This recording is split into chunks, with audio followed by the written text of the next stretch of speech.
for us, I have a question for you, Mohammed. When we go live, do we know that Is we it go me live or onto your the Facebook line? Live? Anuar? Not mine. I think it's Hanif is this link for this one. Firdaus's link. Yeah, the line is not that good. Is my line not so good? Yeah, your video is stuttering. Oh. Or is Okay, it mine? I'm going to tell the children. Well, it's okay. It's okay in my computer. In my laptop, I can see that Anwar's. Okay. Yeah. All right. It's okay. It's okay. All right.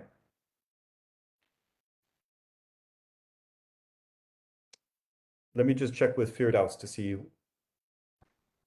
when he switches. Where are you, Mohammed? You are in the university? Yeah, at home. At home. Yeah, using my own internet.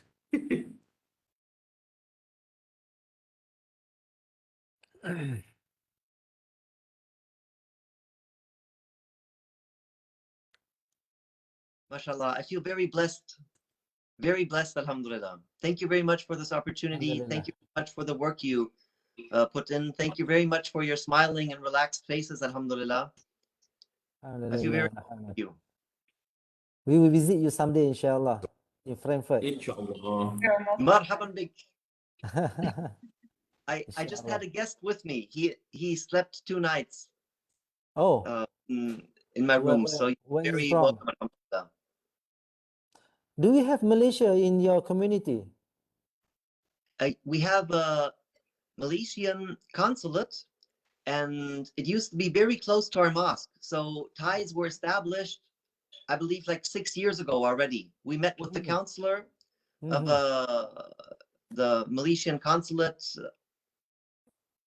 2017 or 18, I believe. And the education minister, Malaysia, he visited us in 2019. What his name? Who? Dr. Mazli. All right. Dr. Mazli. Yeah, you're a good friend. Oh, he went to Frankfurt, yeah? Yes. Yes. Our former minister, education minister. Yes. And who is the counselor? The counselor before? He was a Hindu. Probably saying that represents a Muslim country. I have his business card in my office, but I would have to look for his name right now. But he was a Hindu, proudly saying that he represents a Muslim country. All right. Yeah. All right. Mohammed, I heard from Firdaus that Sufyan will let us know when we are going live. Okay. Bismillah. Just waiting to hear from Sufyan.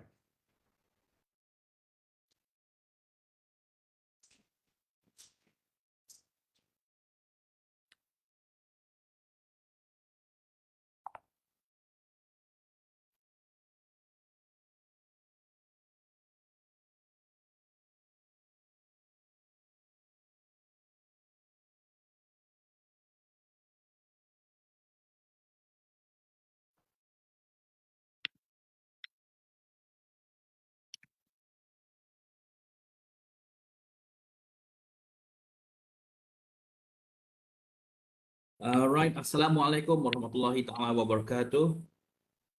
And good evening, everyone. Welcome to Wacana Pengajian Teras. Now it's the 11th series. For today, we are going to look at the title of Opportunities and Challenges for the Muslim Minority in Germany.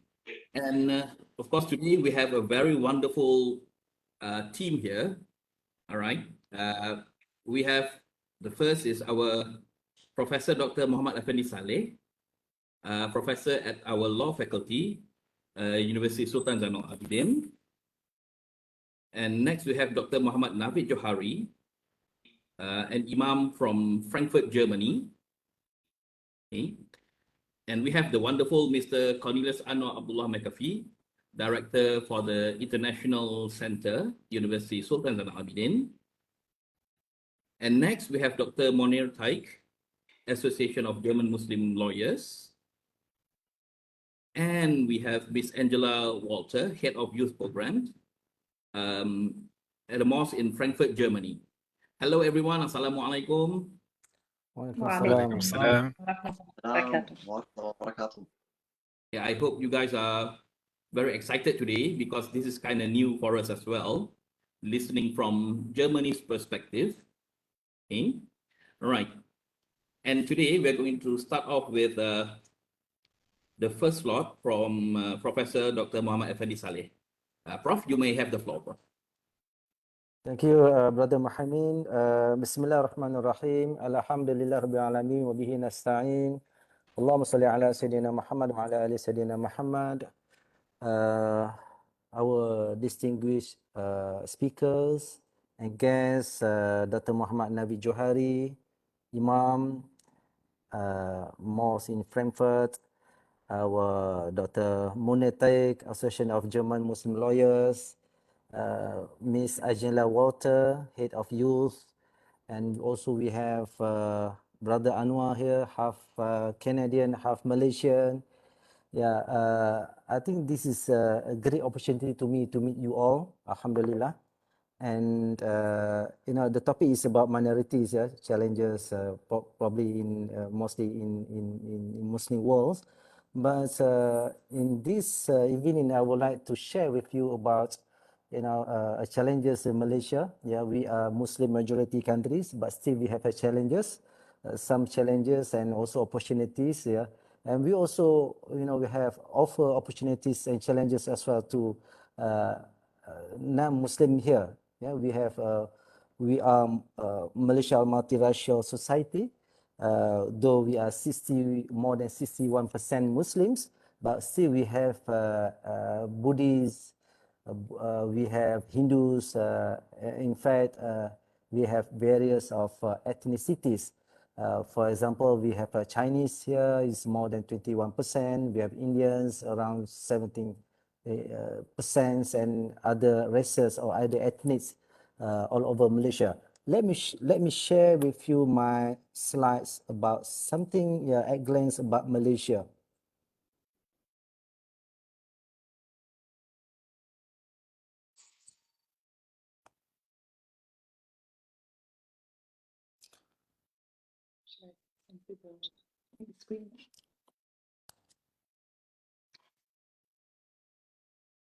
So this is Malaysia. We have two parts of Malaysia. Can you see the map? Yes, yes, we can. Mohammed? All right. So we have two parts of Malaysia. We have West and East Malaysia, Sabah, Sarawak, yeah, here, and we have Peninsular Malaysia, and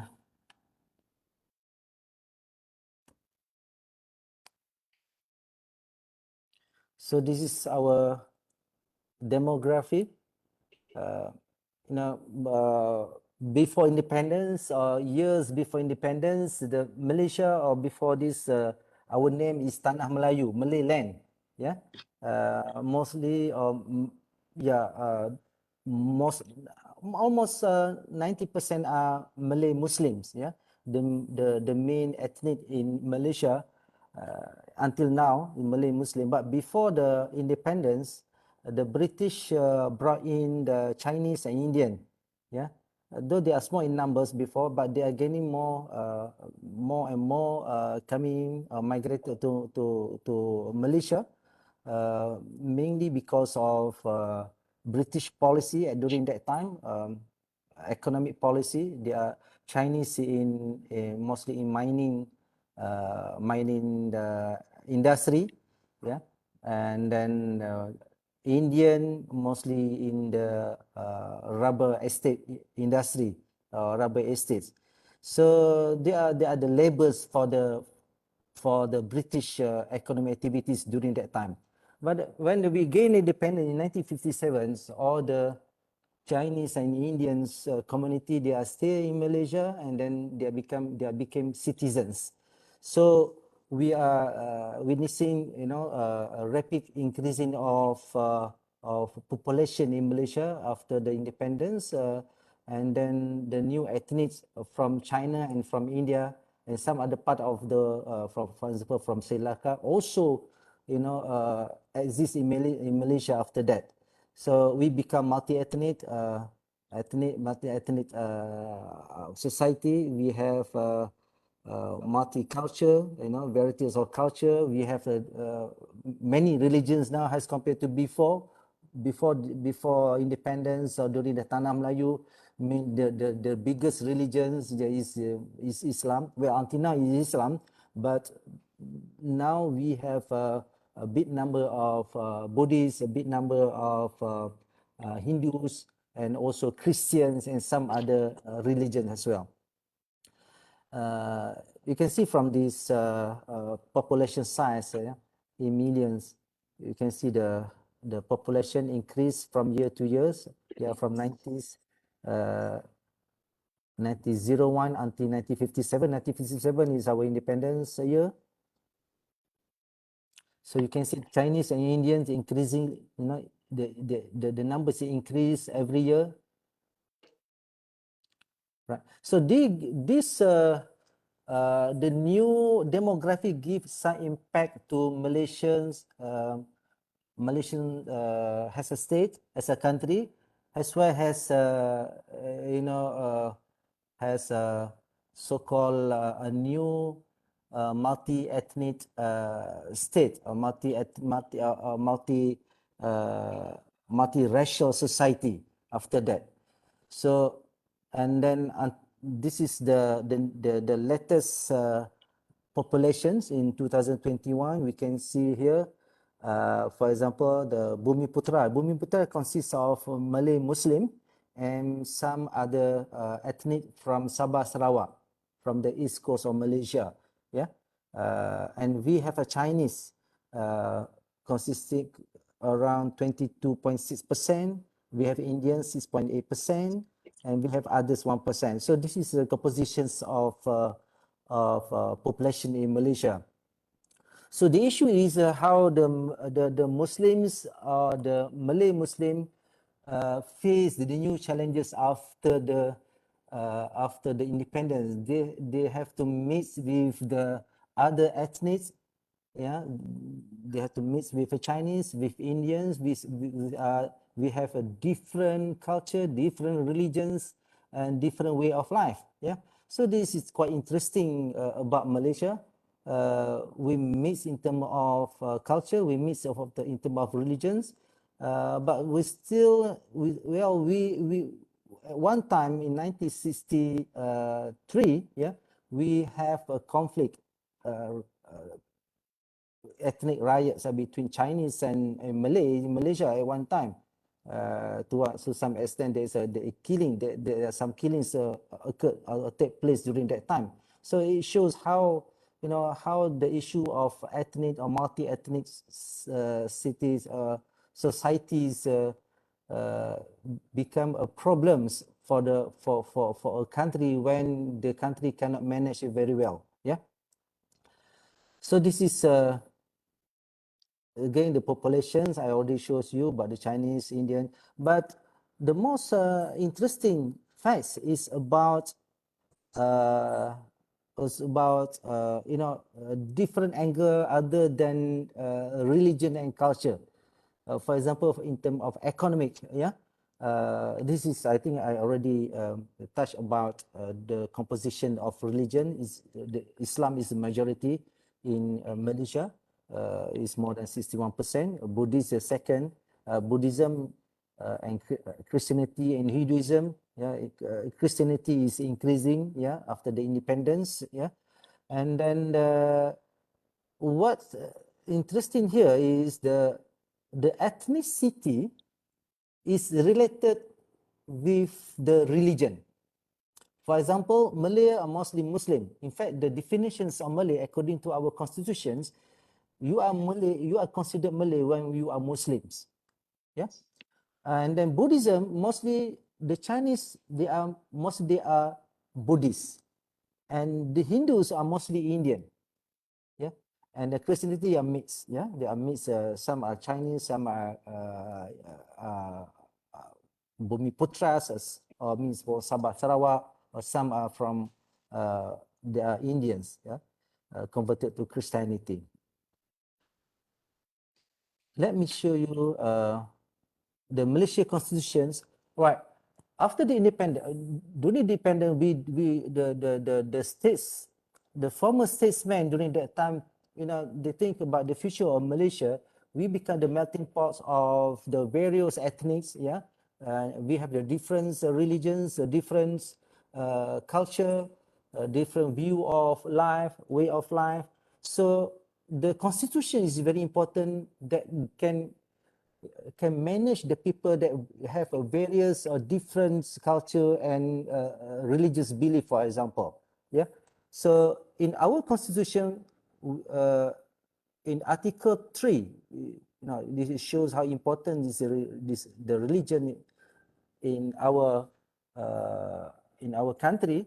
In Article 3, the Constitution states that Islam is the religion of the nations, but other religions can be practiced safely and peacefully in all parts of the federations. Yeah. And then in Article 11, everyone has the right to profess and practice his religion and to propagate it. And then Article 11.3, every religious group has the right to manage his own religious affair. Yeah. And then there is a prohibition here, Article 11.4, the propagation of religion other than Islam is forbidden in Malaysia. Right. And then there is a more to religious perspective. On other parts of life, among either majority or minority, majority are Muslim, the minority so-called we don't use frequently the term minorities here. Yeah. But they are citizens of Malaysia. So in Article 5, 1, no person shall be deprived of his life or personal liberty safe in accordance with law.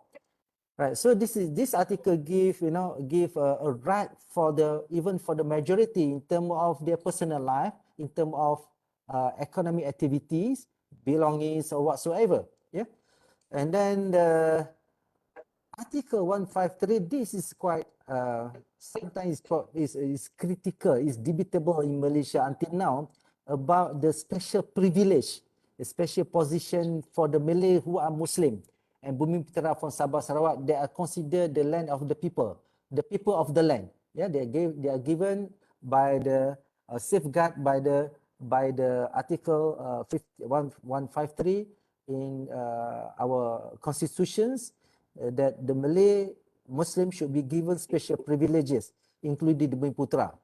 Right? So Article 160 define Malay a person who profess the religion of Islam. So this is the framework of relations, yeah, the relations between religions and ethnics, yeah, among the Malaysian citizens after the independence. Right. So when we talk about minorities' right in Malaysia, as I mentioned, from the Malaysian Constitution perspective, they are, the Constitution provides the minorities or non-Malay Muslim, every rights in politics, in economy, in education, in social and in religion. As you say, have seen before, how the Constitution give the freedom of religions for all, yeah, except not to, is forbidden to propagate their religion to Islam, yeah. But the rest, they can have their own temple, their own whatever religious place or worship, yeah. And in terms of politics, they can involve in politics, can found a party. In fact, in Malaysia, we have ethnic-based political party. We have a Chinese-based political party. We have Indian-based political party, and of course, we have Malay-based political party.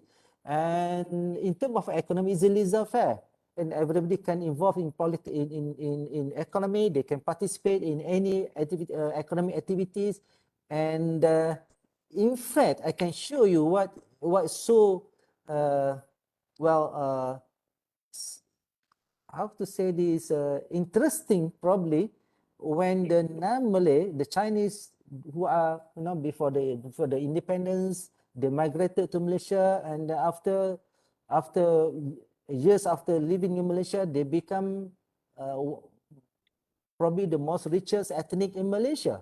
Yeah, I can show you the graph after this. And the minority also enjoys education, the free education for all. In fact, they can establish their own schools, their own education institutions. Yeah, and also in social activity, they can get a lot. They can involve in any social activities. So meaning to say that our Malaysian Constitution provides very firm, very concrete, very solid foundations of interaction between citizens. Though we have a different race, different ethnic, different religions, different perspective of way of life. Yeah. This is, for example, this is quite current, economy. How to show this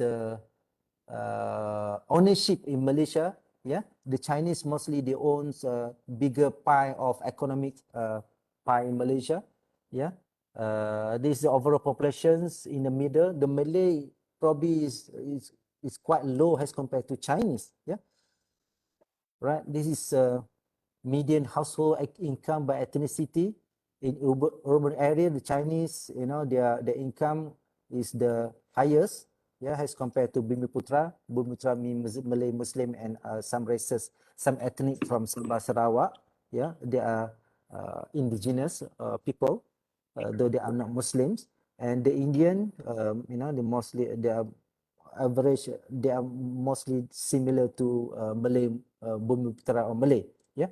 So this is kind of income by ethnicity, and we can see the difference. So and then we can see the Chinese almost they are on the top of the income, yeah, or in terms of gaining gaining the economic aspect, yeah. So then it shows, yeah, in other way, it shows that how the freedom in economic activity give opportunity, yeah, for the races or ethnic other than Malay, Muslim, who are the people of the land before, to enjoy the opportunities to acquire more economic benefits after the independence, yeah. Then and it shows that we are a very free country for all citizens to acquire their their wealth. Yeah. This is list of Malaysian billionaires among the richest. They are the richest people in Malaysia.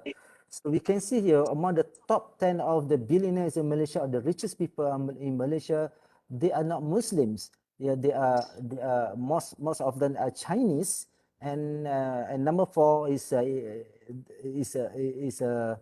Indian. Yeah, so this is none of Malay Muslim here, right? So it shows about the opportunities for the non-Muslim, non-Malay, non-Muslim people in Malaysia, yeah, to access to the wealth in Malaysia or economic activity in Malaysia.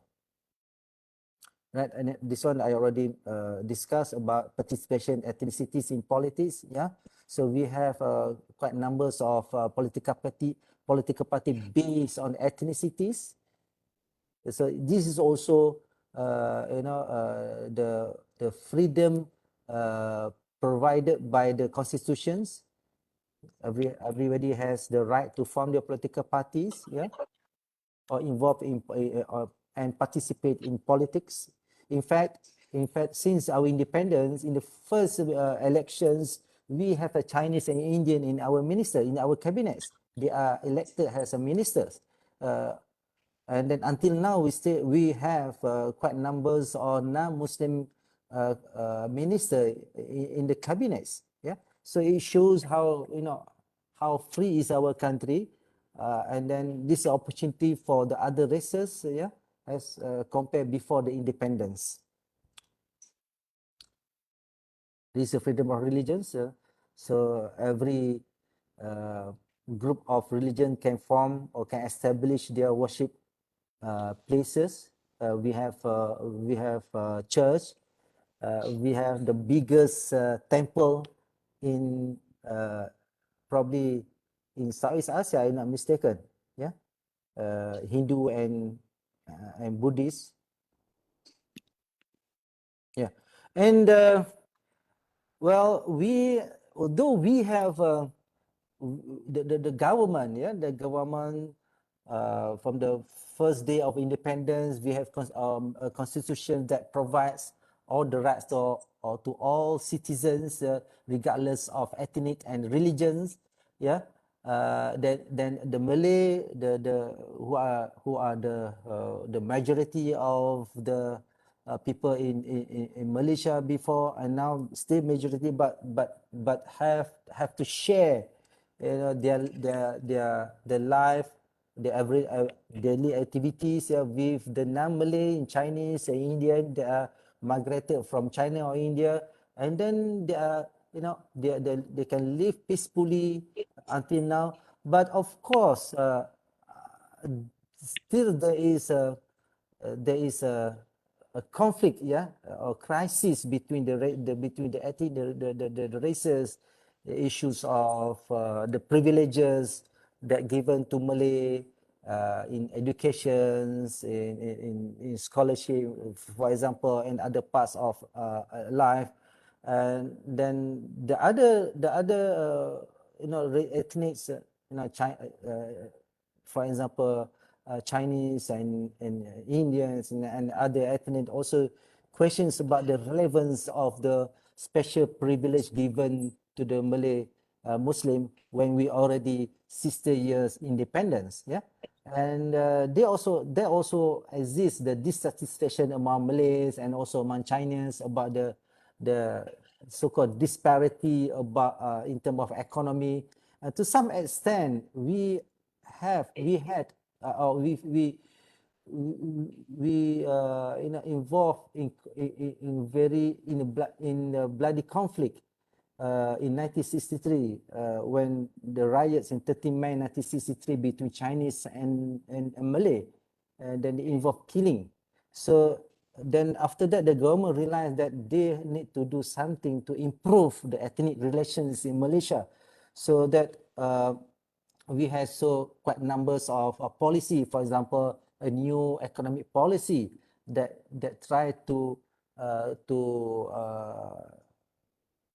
enhance the economic wealth or disparity challenges between the ethnic or differences between the ethnic in Malaysia. And also in terms of culture, we try to have you know, Malaysian culture as compared to before that, always that mostly about Malay culture, Chinese culture, and other culture. And then and until now at the university level and also at the school level, the government provide syllabus or the course for all the graduates or the students to learn. For example, ethnic relations has a compulsory course that offered by university. So this is you know, how the Malaysia manage the different culture, different ethnic in Malaysia, and hopefully you know, the stability, and we believe that solidarity between ethnics, you know, the harmony, our harmony in life, unity between among ethnic in Malaysia can bring prosperity to Malaysia. So that's all from my side. Well, quite very brief discussions about Malaysian and the relation between majorities and minorities ethnic in Malaysia. Thank you very much, brother and sister. Assalamualaikum.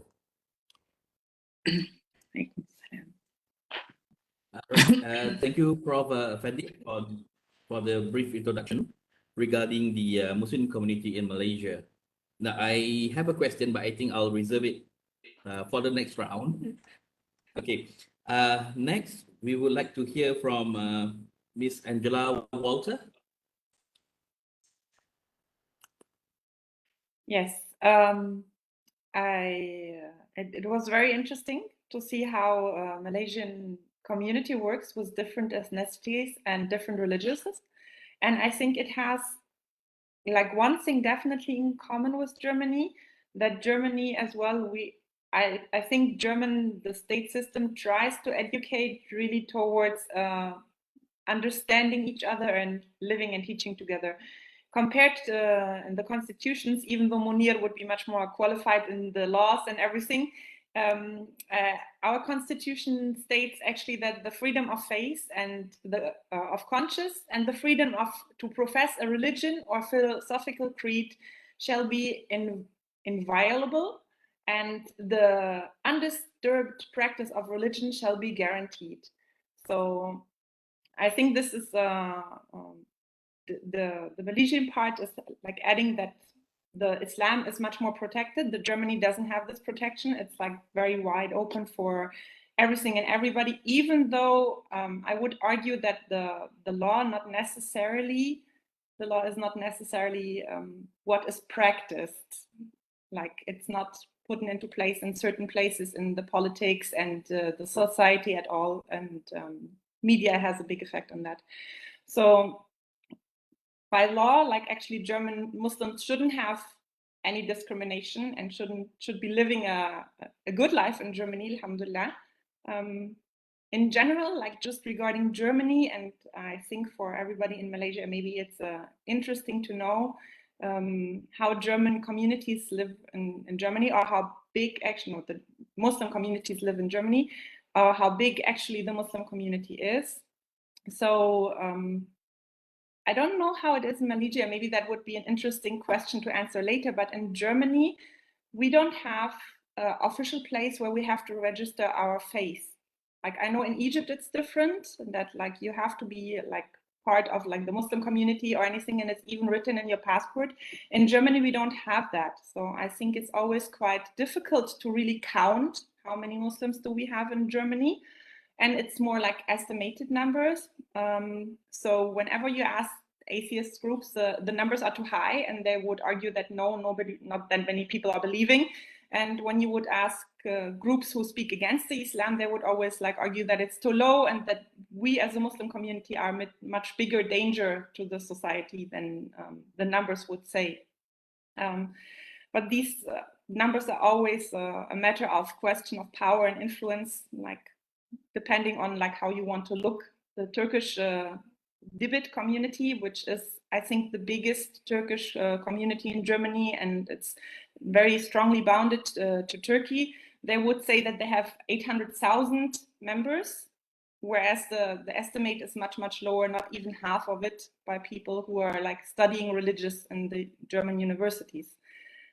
We have, and I think the guess might be right, about 5.5, maybe 6 million Muslims in Germany, which makes about 6%, not 6%, a little bit less than that, of, in general, the German population. And as that, like, we are really a minority. So it's very different from like living in Malaysia as a 60% majority. And it's interesting because the numbers are rising, I think, and the Muslim community is growing. And there is like a lot of development in the recent years, I think. Like I have to say, I became a Muslim in 2003. And when I first became a Muslim, it was really hard to find literature in Germany about Islam. I had to read everything in English. And there have been plenty of books which I was able to find and read, but German literature was non-existent. Very little books have been translated. And by now we have, like, alhamdulillah, a big variety and a big chance to like read books and have all of this information about the Islam. As well as I've heard from Monir that like the Muslim community in the last 10 years as well has really changed in matter of that by law, they're trying to take their rights and their positions. As I've said, originally the law provides us the chance to have all the same rights as everybody else, but in practice we wouldn't necessarily feel that, since we had in the last 10 years a lot of problems. There was a time where generally they tried to forbid women with a hijab to work as a teachers, for example. And people don't want their kids to be taught by like a lady with a hijab, whereas they wouldn't mind and they don't have a problem to hire her as a cleaning lady. And a friend of mine had the same experience in the kindergarten, where she was supposed to teach a course not even related to anything except for food. And they've told her, we can hire people with a hijab for cleaning, but we cannot hire them in the position of teaching the children. So these things have like really changed. And Germany, like the Muslim community, even though we are a minority, I think we are much more present than in the last years. I wanted to pass this to Mohammed Johari because he was going to say something as well regarding the Muslim communities and institutions we have in Germany and how they have developed in the latest years, to give an overview how the state of the Muslim communities is right now in Germany. Mohammed, can I pass this to you? Yes, dear Sister Angela. Bismillah wa salatu wa salam ala Rasulillah wa ala alihi wa ashabihi ajma'in. Assalamu alaikum wa rahmatullahi wa barakatuh. Dear sisters and brothers in Malaysia and Germany, we're very happy for this cooperation, and inshallah more will follow also in future. The Muslim organizational landscape developed in Germany due to so-called guest workers who came in the 50s and 60s of the last century. Up till now, most of the 2,800 mosques, all in Germany, were mostly built by these so-called guest workers and their children. We do not use this term anymore, but this shows you in what context the Muslim community developed. It developed in the thought that Muslims will only stay a few years and then go back to their home countries.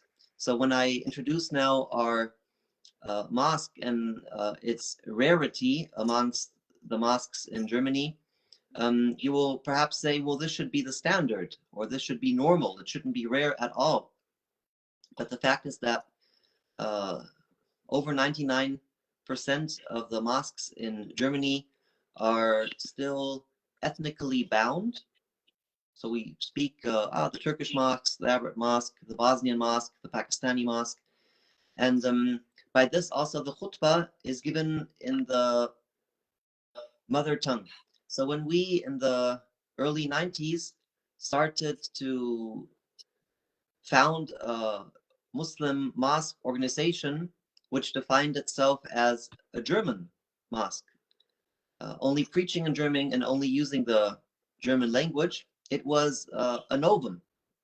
It was very unique, and some people even, they fought this idea, calling it a deviation.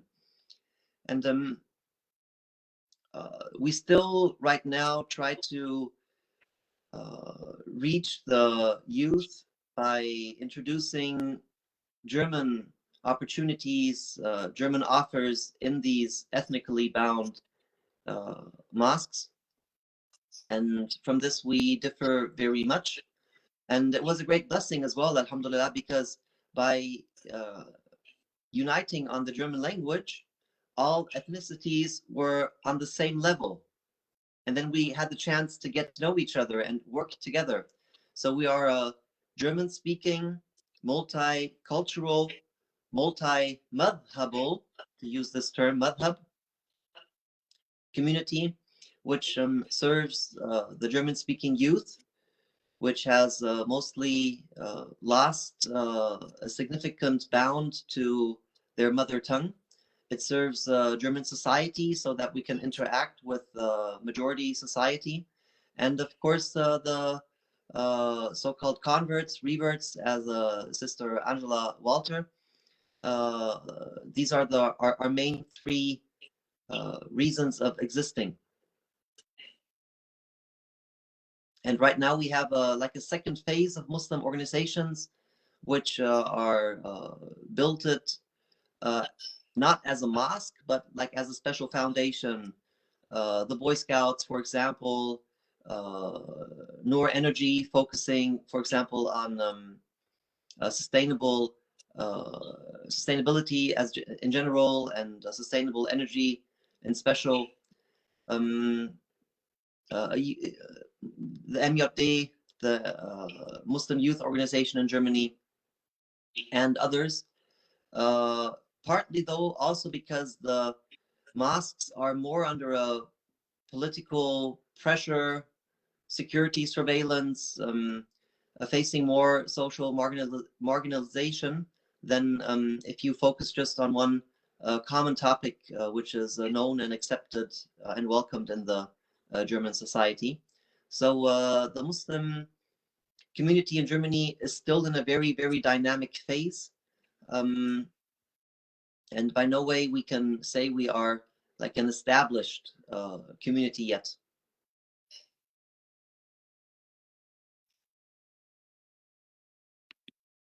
Yeah, I can say more. I'm glad also to receive more questions. Perhaps you noted something.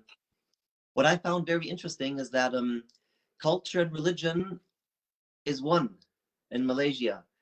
And we can say that a lot of converts, they keep their culture. And we cherish this. And this is also one of the great opportunities that we have as a Muslim minority in Germany, that we can make the distinction, the clear distinction between what is religion on one hand, we use the right hand, and what is culture on the other hand. Thus, being able to degrade all the cultural factors which separate the Muslim community and unite upon, alhamdulillah, our religion, which is Islam. And also that we are able to give da'wah based upon what we know as Islam, not what we know to be our culture, or what we conflict to be religion, but in reality is culture. This is a great blessing, and I think this mindset and this knowledge can also be helpful in other contexts. For example, I would be very happy if our holy sites, Mecca and Medina, would be run with the multicultural, multi-madhabal mindset, accommodating the needs and the wishes of the various parts of the Muslim Ummah, which is by all means not Hanbali formed. Hanbali, as we know, is the madhab number-wise in the minority compared to the Muslim world. So this is a great benefit, alhamdulillah. And what is also very enriching is that, alhamdulillah, we have fruitful intellectual discourse, because we do not think within the framework of one madhab only, but within the settings of the four ai', and this can be very fruitful, especially in our situation being a Muslim minority, facing a general situation of hardship. Scholars of various trends and schools also have established their version of a fiqh al-aqaliyat, or as the term is in Morocco, the fiqh al-mahjar, the fiqh of migration. And this is also something very fruitful and beneficial for us, although being a minority can also be a very challenging aspect. Mostly all Muslims are confronted with somewhat of identity challenge, or how to cope with majority society, with anti-Muslim sentiments, mainstream pressure. Some, they encapsulate themselves and they withdraw from society, which is not an Islamic option. Others, they revolt in a youth way, which also has bad side effects and is not the golden middle, as we say. And some liberal trends. Yeah, that's maybe it is a problematic term. Evolve, so Muslims, they not only resolve to minority opinions, but actually some of them, they use what is known as the ijma', the consensus of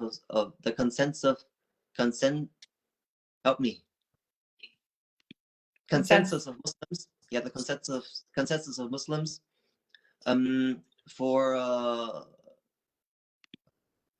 ideas which serve mainstream pressure.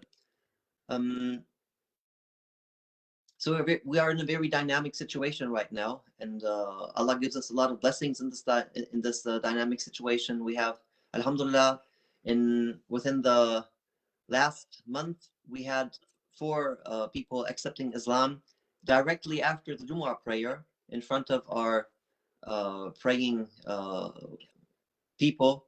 So Allah Ta'ala blesses in this challenging situation, and some aspects of these challenges are even a greater blessing than they are challenging within themselves. All right. Thank you, Ms. Angela Walter and Dr. Mohammed Naved Johari. It's an interesting session as well. All right, and now we are going to listen to Dr. Monir Taik and see what his view is about. Dr. Thanks. Monir? Many thanks.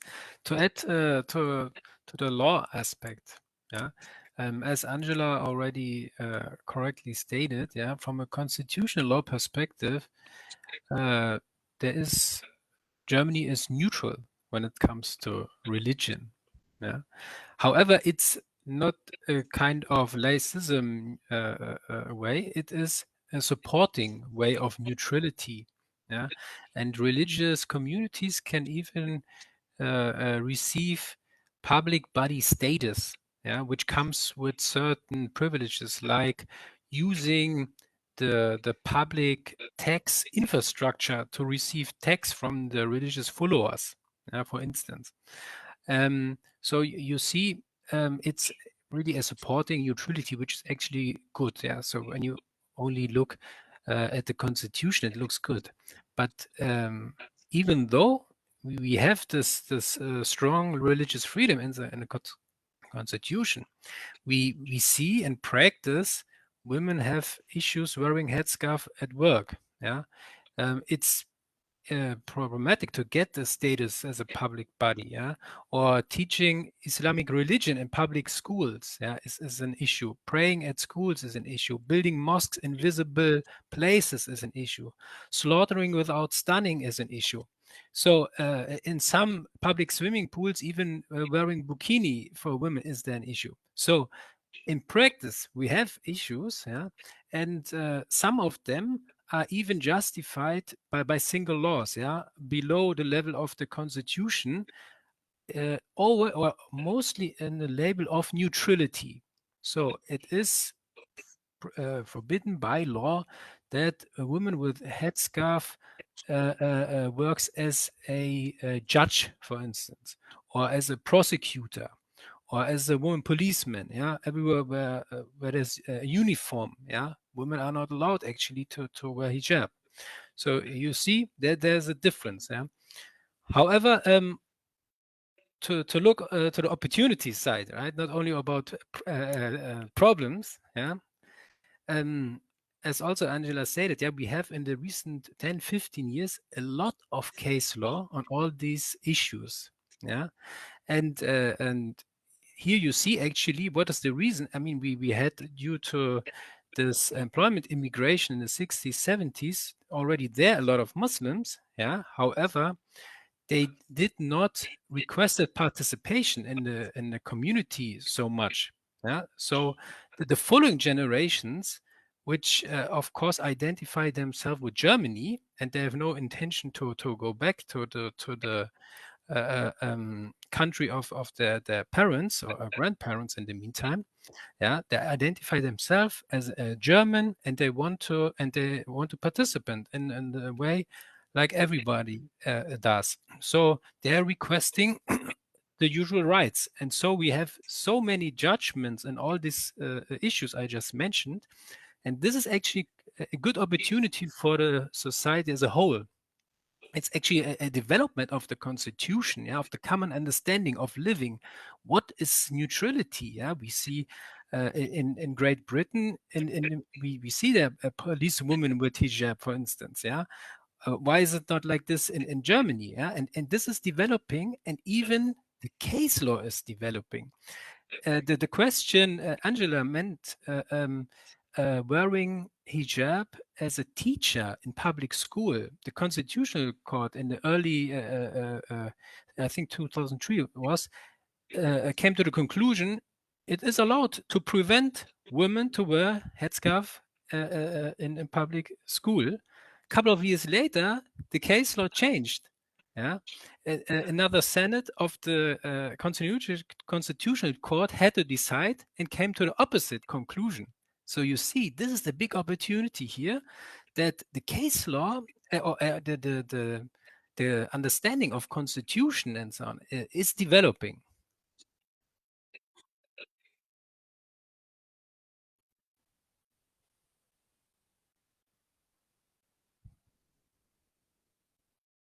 That's very interesting. I'll jump in because I think Mohammed sometimes. Oh, there he is.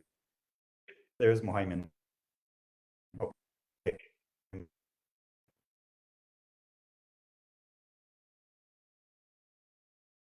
Mohammed, but it seems like it's quite dynamic in Germany. Nothing is written in stone, and perhaps as the voice of Muslims grow, the law bit by bit will change in their favor. I want to talk for a few minutes about my experience here in Malaysia because I became a Muslim in Canada, so I'm used to Muslim minority place. I know some of the difficulties in procuring halal food, slaughtering during ceremonies, having large congregational prayers for Eid, and other things of that nature, just simple practicalities. But I've been living many, many years in Malaysia, and Dr. Afandi, he talked about how even though Malaysia has not been free of problems, it has enshrined in the constitution lots of checks and balances for all parties so that all parties can grow and benefit. At times there are conflicts, at times there are disagreements, at times there is maybe a feeling that one group is gaining more power over another group, but things always seem to come back to an equilibrium or close to an equilibrium.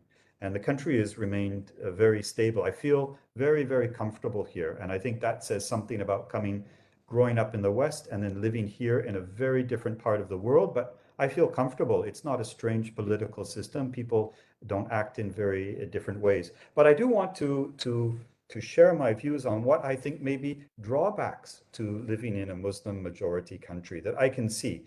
And this by far is not the rule. This is the exception to the rule, but it can be found here. And I think it's because in certain areas, if we have an almost entire Muslim population, there is the opportunity. Now, I'm talking here on the East Coast, for example, where the population is maybe close to 95% Malay Muslim in the states of Kelantan and Terengganu.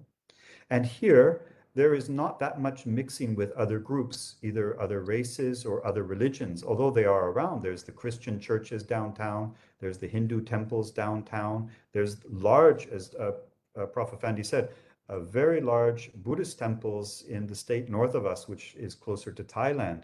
So these other religions are practiced, but there is not that much mixing by some levels of society. And so what I can see happening is that some groups have no understanding whatsoever. And I'll talk about from the Muslim perspective, because that's the one I know, they have no understanding whatsoever of the other groups because they've never really interacted, they've never really been exposed. And I see that as a drawback because it leads to things that we have experienced at the university or I experienced in person. I'll give you two examples. We did have students of ours at the university go to a local Hindu temple for an educational program to meet the managers of that temple because they live here in the same town. We speak the same language. We go to the same schools, but now at a higher level, we wanted to go and gain some understanding. And when photographs were circulated later of these Muslim students inside a Hindu temple, there are people in society that will attack that as if the visit was for a purely religious reason, as if the Hindu temple is converting Muslims. It can spiral out.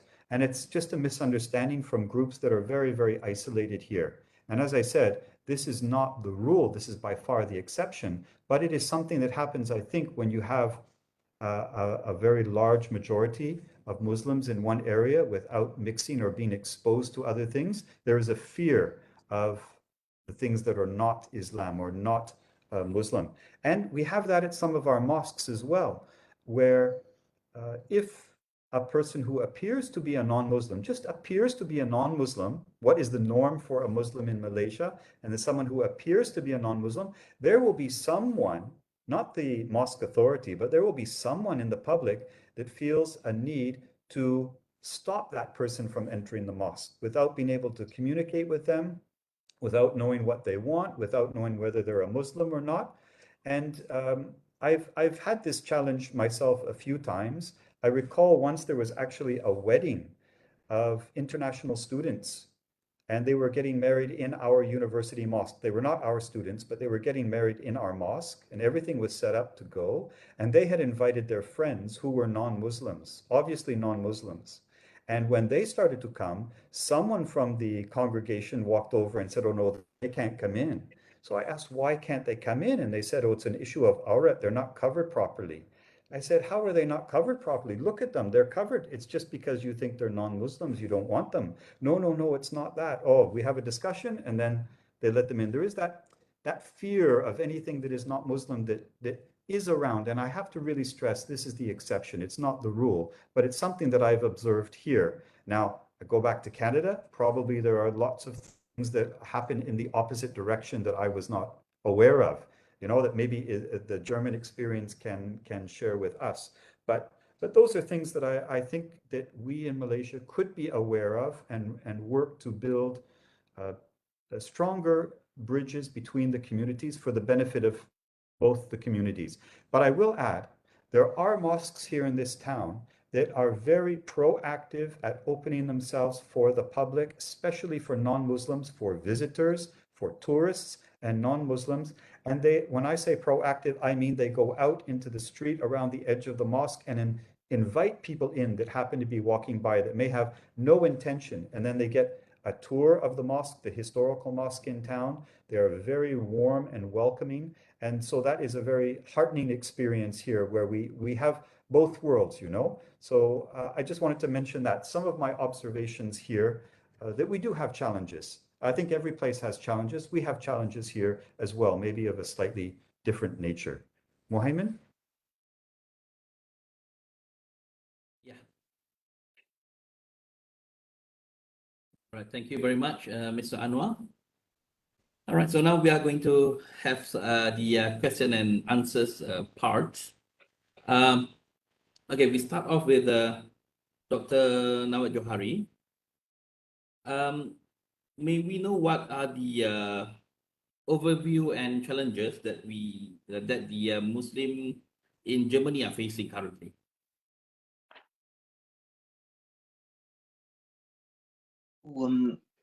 Bismillah. As I said earlier, we have a we have dynamics in feeling self-esteem.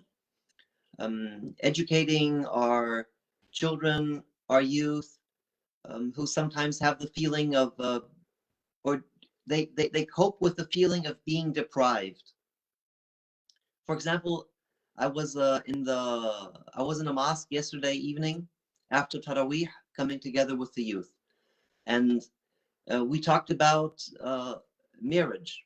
So we have a problem that systems of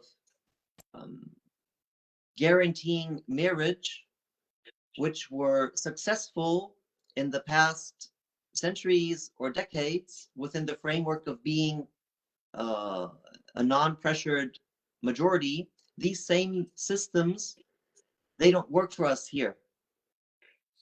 And youth has the feeling of being deprived. You're 16, 17, 18. It should be normal that you have a boyfriend, a girlfriend, and the youth, they go dancing, they want to interact with drugs and have their experience, as we say. And youth feels often very deprived because marriage is something which is offered within our education, like when you finished your degree, when you work, when you're more mature. And mostly the mosque culture provides for the youth learning. Okay, so additionally to our very demanding school system, we demand even more from the youth on the weekends.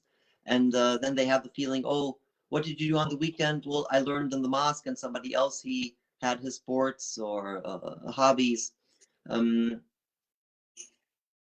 So marriage is a big topic for the youth, being how to cope with anti-Muslim sentiments. How much do we want to identify as Muslims? Do we want to ask for a prayer place at work? Do we want to wear a hijab as a sister? This is something very, very pressuring. And some people, they postpone becoming religious for these reasons.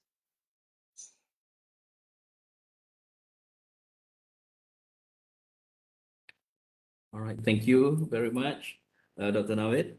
It's kind of interesting though to listen to the problems that they are having over there and all. And coming back to Malaysia, yeah, sometimes we do have those kind of things as well. Now the next question is to Dr. Monir. From the legal perspective, what are the legal challenges that they are facing in Germany today? Yeah, actually, I think that the main challenge is to make full use of the constitutional right. Yeah.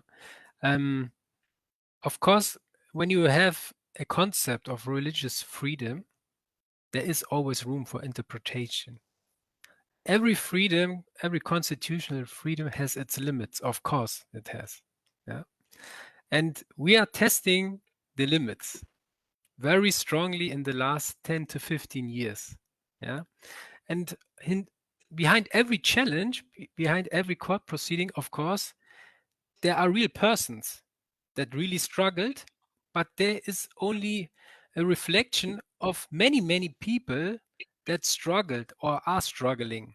So we see at our Muslim Lawyers Association, we collect all these court proceedings, yeah, and publish them and analyze them and write statements about them, yeah. And we collected in the last 10, 15 years around 400 of these court decisions. So that shows, yeah, this is really a lot. And this is only this that was these proceedings which were published. Yeah. So we are currently, I would say, in a phase of finding a new interpretation of our constitution when it comes to religious freedom. Yeah, and of course, as I said, there are real people in problematic situations, yeah, struggling, yeah. But on the same, on the other side, this is the big opportunity, yeah, to find a more open interpretation of religious freedom, yeah, which would not only benefit Muslims but all other minorities. In general, the understanding, constitutional of understanding how to treat minorities, yeah, this is for the benefit of the whole society.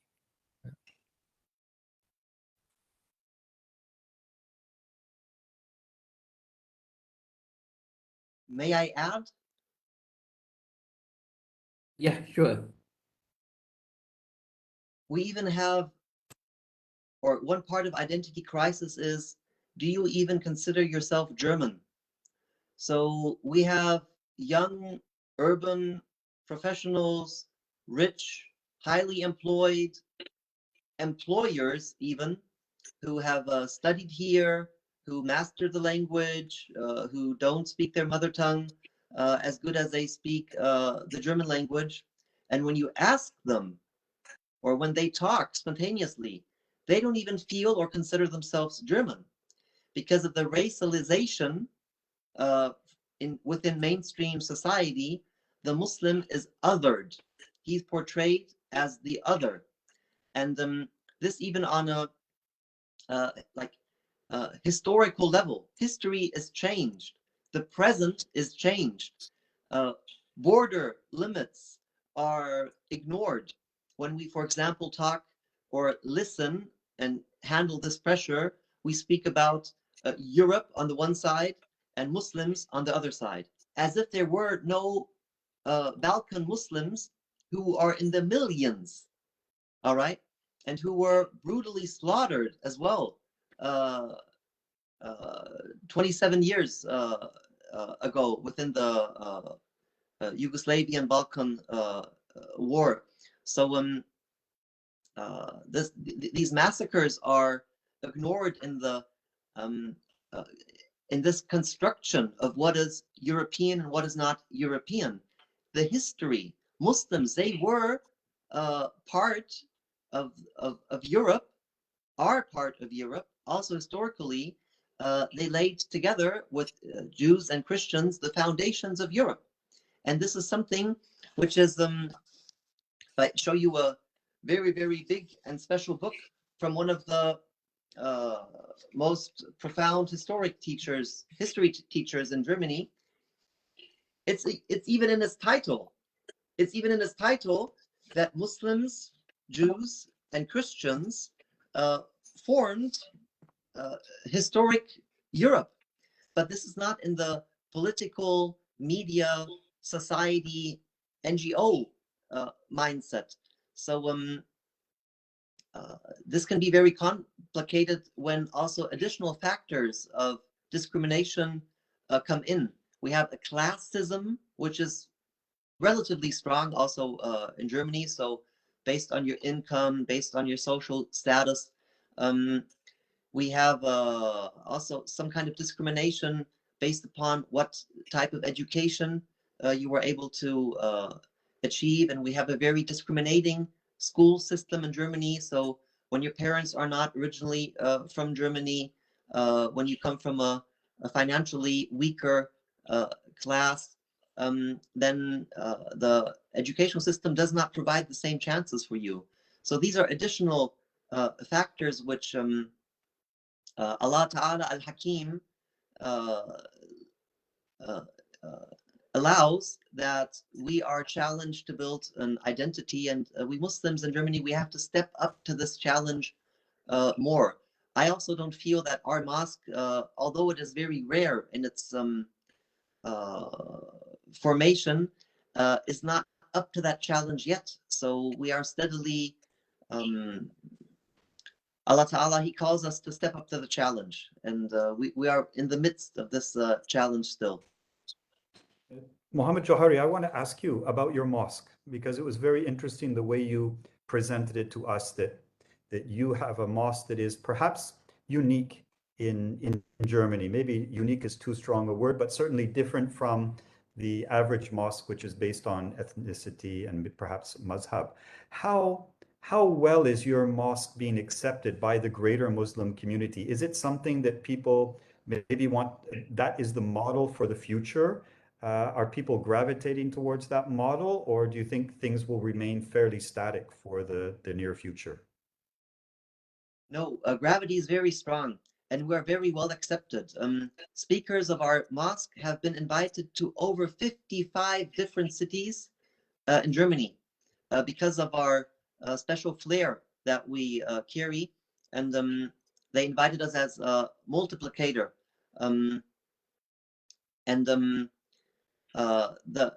I talked to a very influential Turkish Imam. He told me, "Dear Muhammad, what we thought for decades is that your religion is preserved by your culture, and your culture is preserved by your language. So that's why they offered Turkish programs for the Turkish youth." Okay, and now this mindset is slowly changing. So the different ethnically formed Muslim mosque organizations, they provide more and more in the German language. But this is also a process. The khutbah is somewhat translated, half an hour khutbah between 2 minutes up to 15 minutes. But it is very rare that a mosque in Germany provides a khutbah only in German. This is very rare, very rare. Gravity definitely is strong towards our model of a German multicultural based mindset, but giving away power is always something hard. So our board, for example, we have 6 people on our board. 3 from these 6 are converts with different ethnic backgrounds, and we have 5 different ethnicities within the 6 people of our board. And a board reflects on a higher level how diverse is your community. And here a big challenge is, because do boards of the formerly ethnically bound mosques, or they're still bound ethnically, do they want to change? For example, does a Pakistani mosque want to welcome a Bosnian on its board, want to welcome a German convert, want to welcome a Turkish brother or sister? And this is something of a harder challenge, power sharing. Yeah, something very different from the Malaysian experience, where I think every place is very similar in the way it's organized. I have another question, and then I'll be quiet for a while, but this is for Angela. I think it's a very simple question. Here in Malaysia, when we want to travel with our family around the country, we don't need to think about food, because halal food is available everywhere. We don't need to think about where we're going to stop at what time to pray. Even if it's fasting month, we will be able to break our fast just about anywhere if we're doing a long journey somewhere. We don't have to think about all these logistics, but it must be very different where you are, that there's a lot of planning that might go into a long family trip or being away from home at a certain time. You can share with us that the basics, moving around and logistics. Well, I have to say, alhamdulillah. First of all, the internet helps, because you can Google the next halal restaurant. And second of all, we have said that in the last years, we had a big development in the Muslim community, not only in books which are available and not only in associations, and regarding the law, we have as well a cultural development. I think there are more and more restaurants who are offering halal food. So it might require a bit more of a research, but usually, like, we have no problem to find food, at least, alhamdulillah. in worst case scenarios, you go and eat something vegetarian or a fish burger, preferably not at McDonald's eventually. And regarding the prayer, I think, yeah, that might as well be a challenge sometimes, to find a mosque close by. And like it happens as well that like you might find a mosque, it might be an Ahmadiyya mosque, so like you might feel not very comfortable like praying there. This might be a bit more difficult, but in general, alhamdulillah, and at least in my family, we have usually like we just pray anywhere. Like I have to say, alhamdulillah, my family background, I have a very strong support for like that we would pray in the middle of the airport. Like it's not me who's doing that, it's like other parts of my family who are encouraging that. So like no matter where we are, we would stop and we would pray. And it happens as well that like we travel to a place in Germany where actually my kids have already said like everybody looks at us and stares at us because it's not very common that they have a lot of foreigners and Muslims. And when the kids prayed, actually there have been people passing by who have been like, what are they doing? And they've been talking to each other like, what's that? Where do they come from? They're like kind of aliens or something. So I can imagine when you don't have like a strong support in that and a strong background, that like this is a challenge for families to say that, okay, we pray right now, even though we don't find a mosque, we don't find a place to pray. That's, yeah. Oh, it's possible.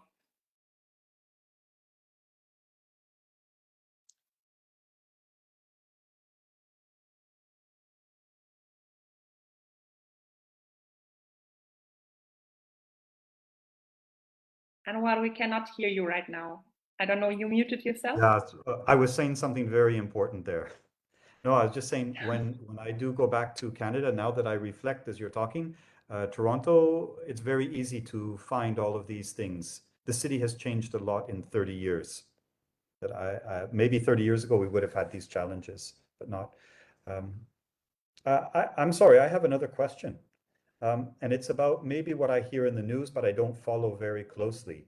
Is Germany, or was Germany, a country that, under your previous leader, accepted a large number of Muslim refugees in a short period of time? Was Germany considered a leader in opening its borders to those in need? Maybe you can talk a little bit about that.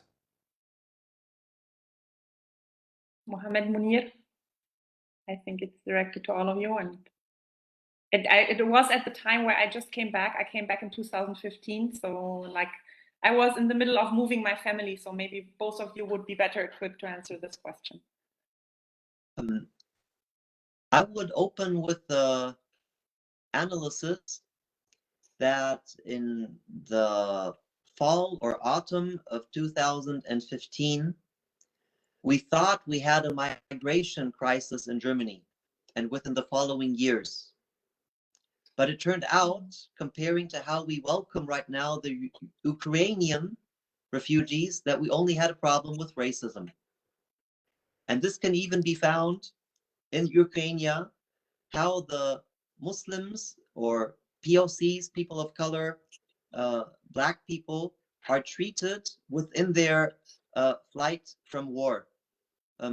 Things are now possible for Ukrainian refugees, which are still not possible for people who are here living in refugee camps for 4 years. And this is firsthand information I give to you. And there's 2 tafsirs of this phenomena. One is the one I provided you. We have had a racism problem in Germany, not a migration crisis or a refugee crisis. And the other tafsir of it, inshallah, may it be true as well, that we have learned, we have developed. Allahu A'lam. But yes, I believe close to perhaps 1 million people came in within the events of fall or autumn. I don't know what word you use in, I believe the British word autumn. In autumn of 2015 and the following years, up to 1 million people, mostly from Syria, but also from Afghanistan and from Eritrea, were welcomed in one way or the other within the borders of Germany. Dr. Monir, perhaps you want to add or? Yeah, so Angela Merkel got also under pressure because of this.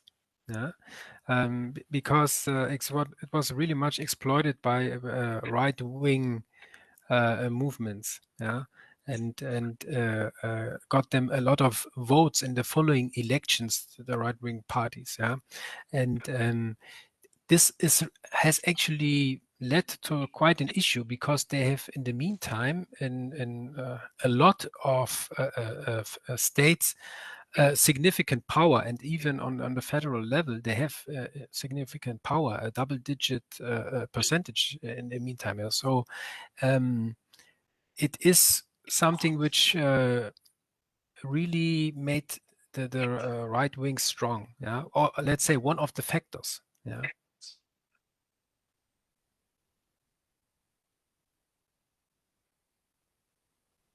All right, thank you very much. Such a very good answer that we can understand Muslims in Germany more. Okay, and I have one last question to Prof. Afandi. Prof, what might needs repairing in relation between Muslims and non-Muslims in general? Thank you, Mohammed. I think the incidents that Brother Anuar mentioned earlier with regard the the non-Muslim try to come to masjid but kind of prohibited, yeah, by the Jamaah there. I think this is very good study to show that we Muslims still have a stigma about non-Muslims. Though the non-Muslim, yeah, I think in my slide shows that non-Muslim came to Malaysia since 1957 or earlier than that, and then they have been here for the last 60 years. But still, the interaction is still, it's not as good as what Islam should do. Probably because of we lack of we Muslims still lack of understanding about the what the interaction should be done or should be given to non-Muslims about their rights and whatsoever. And then also about the culture, Muslim culture that dominated by the Malay culture, which is quite have a problem with regard to the non-Muslim. It's not about the religion; it's about the culture itself in the Malay community. And then also I think Muslim in Malaysia, I mean mostly Malay Muslim, we still lack of skill in giving da'wah, yeah, in preaching the non-Muslim to understand about the Islam in Malaysia. Yeah, so that's why how the issue of non-Muslim and Muslim, though we have as what I showed to you, we have a constitutions, and then we have a certain law that provide all the rights and then safeguard the relations, but still we have a kind of misunderstanding between Muslim and non-Muslim in Malaysia. I believe the Muslims, for example, in Frankfurt, yeah, the Imam told us that last week 4 non-Muslim converted to Islam. So this is great news for us. We hardly to see in our masjid the non-Muslim come and profess Islam and declare Islam in our masjid, except a few example in Kuala Lumpur, in the city, where the mix of culture is there. The place like in our place in Terengganu, we see Muslim dominated country, 95% are Muslim, up to we are hardly to see the non-Muslim come and declare Islam in front of us. Yeah, so for me, I blame myself, I blame the Muslim community, where we did not show enough example about the beauty of Islam. So we lack of understanding, we lack of skill, talent probably, and knowledge to disseminate to propagate Islam to non-Muslim in Malaysia. So that is probably my simple answer for your question. Probably the Brother Anuar can add on some aspect of other issue of Muslim non-Muslim relations in Malaysia? When you talk about da'wah, I've always thought this, and it's kind of what I try and practice. I think the best form of da'wah is the living example, not so much the outreach and teaching, like you see in London on the speaker's corner, a Christian debating with a Muslim, and on YouTube. That very outward version, I think, might work with some people, but if the example that is lived by the people becomes the evidence for others to see. And yes, Prof. Afandi said maybe we still need to re-examine this a little bit in Malaysia, but I will tell you, every foreigner that I have brought to Malaysia as a visitor, family or friends or what, they're all impressed by the way people live here. It has left an impression on them. And I remind them, these are Muslims. These are Muslims, that the way they do business, the way that they're courteous with each other, the children are courteous with their parents, all these things, it's part of being a Muslim. And you don't really get that in North America. So that is a very good example. We do a lot that's good. Maybe there's a bit more within the country itself, but it's not like we're not doing a good job at all. And see, Angela, you have your hand up. I loved meeting with you guys earlier because this is the first time I've ever been in a forum where people sit quietly and raise their hand for a question. It's just like when I was back in school. So please, Angela, I won't talk anymore.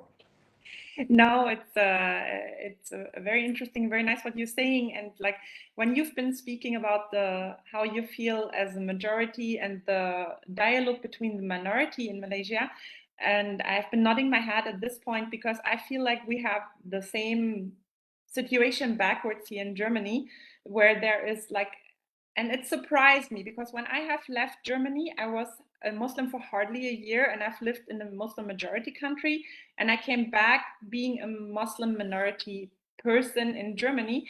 I was surprised how many Germans don't know anything about the minority of Muslims, even though Islam is in the media so much. So I feel like I can relate to it, and I can see that it needs a lot of dialogue. And I have to say, like, my real role model in this is Mohammed Johari, because here in Germany he is like, and in Frankfurt he is, mashallah, like I think that's one of his strongest characters, the dialogue between the Muslim community and the rest of the community in Frankfurt, which is so important and needs to be done so much more to have an understanding for each other. And speaking about the dawah, like one of the things I have learned that, as you said, like your behavior a lot of times is a very good dawah, and a lot of times like the preaching approach or like the giving information about the Islam is not really wanted, especially I think in Germany we're a little bit kind of like, don't preach me. So, but what I have found very effective, and I've learned it in a dawah seminar, is to ask questions about the other and to get to know the other and have an understanding about, like, not just answer questions like how do you do things and why do you do them, but to ask like, what do you believe? And in this communications, a lot of times it shows that, like, I'm sorry to say, but the Islam is the most logical concept of anything. Allah subhanahu wa ta'ala have made Islam perfect for a reason. I'm sorry, Mohammed, I would pass it to you at this.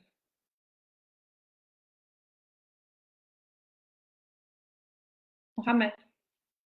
I don't even have anything to add. I'm glad listening to you.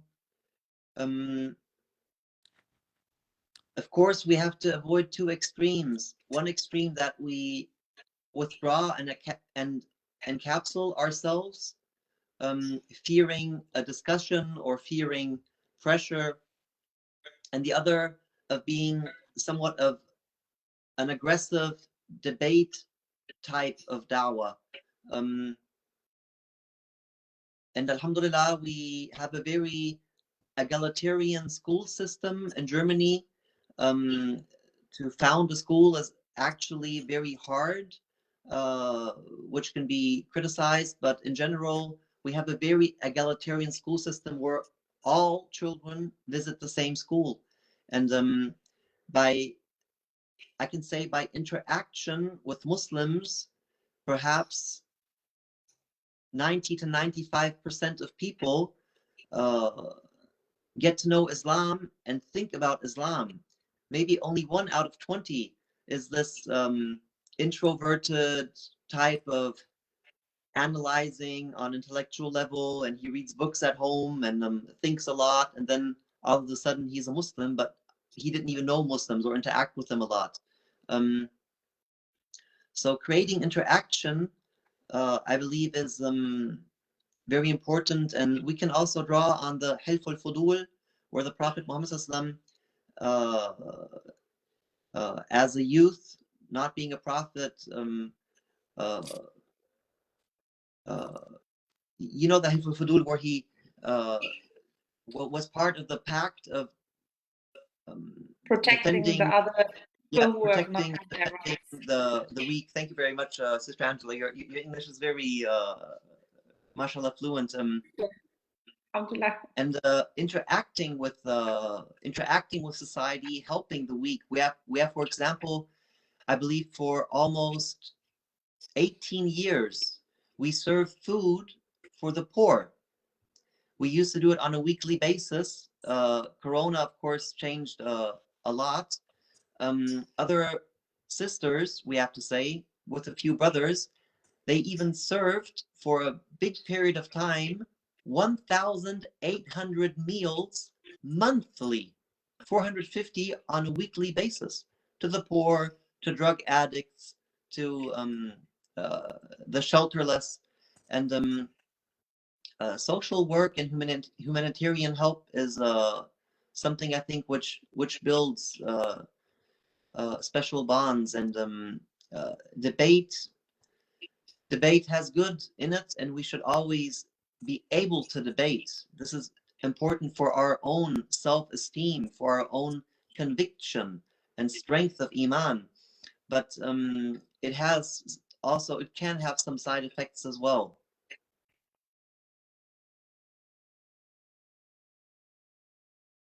Excellent, brother. It's been very, very interesting listening to all of you. Much more information today than I expected coming into this that we would hear from your side. And I look forward to continuing this in the future. Yeah, we should. We'll create opportunities between the university and your good selves. Yeah, this is inter dialogue between Muslim in between Malaysia and Germany. It's good. We learn something from you, Brother Muhammad, and then Sister Angela, and also Brother Monir. Yeah. We would like to get to know more about Malaysian society. Perhaps we did not feel psychologically in the mood to ask a lot of questions about Malaysia, but we also had a good introduction by yourself, Dr. Professor Afandi. By the way, we wanted to have an Imam from Malaysia in Ramadan, and perhaps we asked too late and this couldn't be arranged, but we are very, very, very open to create a strong bridge between Malaysia, because I believe German politics can learn a lot about your system in theory and in practice.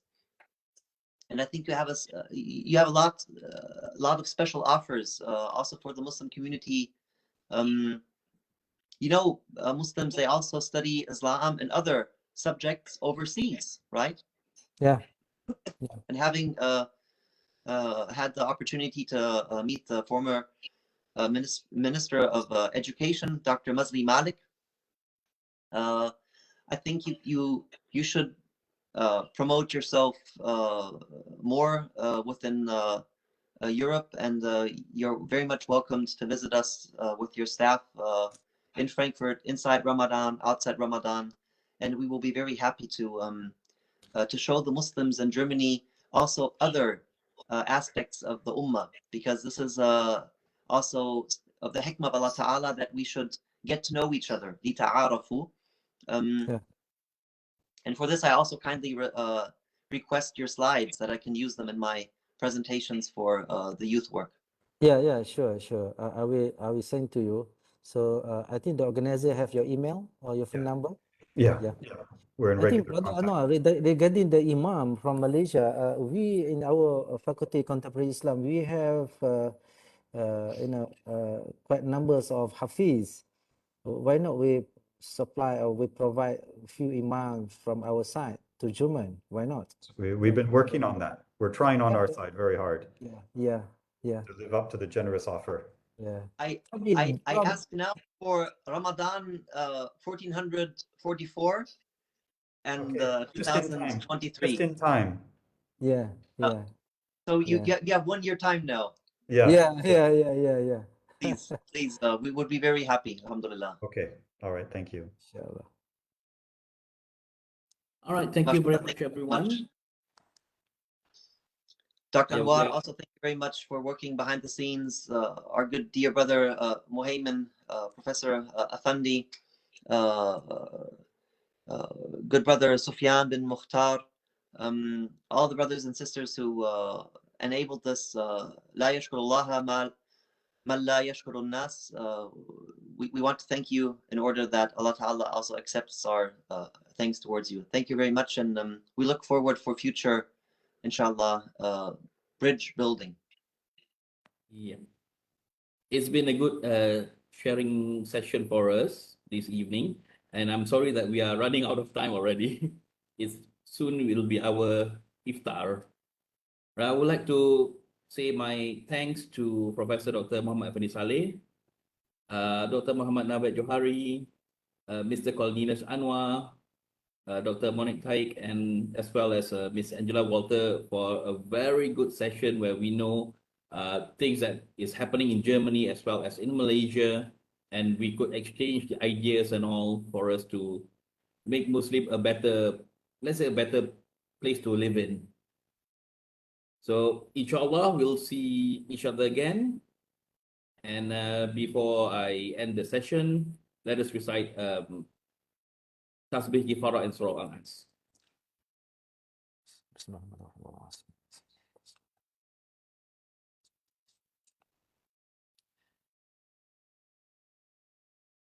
All right, with that, I thank you very much and see you guys again, inshallah, in the near future. Allah. Ramadan Kareem to all. Ramadan Kareem. Ramadan Kareem. Dua when you break your fast. Dua, Inshallah. please. Another half an hour, we're going to break our fast. Yeah, think about us when you make dua, please. Inshallah. Our Muslim, yeah. Inshallah. Okay, so see you again, inshallah, brother and sister. I'm going to take your phone number from Brother Anuar, inshallah. Welcome. Assalamualaikum. Assalamualaikum. Warahmatullahi wabarakatuh.